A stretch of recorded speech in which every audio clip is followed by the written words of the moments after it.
నటి హేమపై బెంగళూరు పోలీసులు serious. Bengaluru rave పార్టీలో పాల్గొన్నారు అని పోలీసులు ఆధారాలతో సహా చూపిస్తున్నారు. పాల్గొనలేదు అంటూ ఈ రోజు ఉదయం ఒక వీడియో రిలీజ్ చేశారు హేమ. అయితే ఆమె పాల్గొన్న ఫోటోని మీడియాకు రిలీజ్ చేశారు పోలీసులు. కేసును తప్పుదోవ పట్టించడానికి ఆమె ప్రయత్నించిందంటూ ఆమెపై పోలీసులు సీరియస్ అయ్యారు. కేసు పెట్టే ఆలోచనలో కూడా ఉన్నారు బెంగళూరు పోలీసులు. తాను హైదరాబాద్ లోని ఫామ్ హౌస్ లో ఉన్నట్టు చెప్పారు హేమ.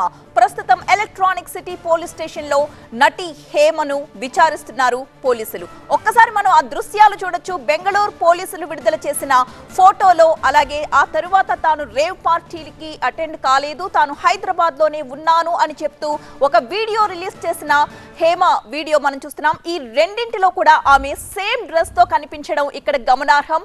బెంగళూరు పోలీసులు విడుదల చేసిన ఫోటోలో ఏదైతే డ్రెస్ లో కనిపించారో, రేవ్ పార్టీ సంబంధించిన దృశ్యాల్లో ఏదైతే డ్రెస్ లో కనిపించారో అదే సేమ్ డ్రెస్ లో తాను బెంగళూరు వెళ్ళలేదు, హైదరాబాద్ లోనే ఉన్నాను అంటూ తాను రిలీజ్ చేసిన వీడియోలో కూడా అదే డ్రెస్ ఉండడం గమనార్హం. ప్రస్తుతం ఆమె బెంగళూరు పోలీసుల అదుపులో ఉన్నట్లు తెలుస్తోంది. హాయ్ అండి, నేను ఎక్కడికి వెళ్ళలేదు, నేను హైదరాబాద్లోనే ఉన్నాను. సో ఒక ఫామ్ హౌస్లో ఎంజాయ్ చేస్తున్నాను, చిల్ అవుతున్నాను. సో నా మీద వచ్చే న్యూస్ ఫేక్ న్యూస్, అది అక్కడ మరి ఎవరున్నారో ఏమో నాకు తెలియదు. సో అది ఫేక్ న్యూస్ అండి, అవన్నీ నమ్మొద్దు. హాయ్ అండి, నేను ఎక్కడికి వెళ్ళలేదు, నేను హైదరాబాద్లోనే ఉన్నాను. సో ఒక ఫామ్ హౌస్లో ఎంజాయ్ చేస్తున్నాను, చిల్ అవుతున్నాను. సో నా మీద వచ్చే న్యూస్ ఫేక్ న్యూస్, అది అక్కడ మరి ఎవరున్నారో ఏమో నాకు తెలియదు.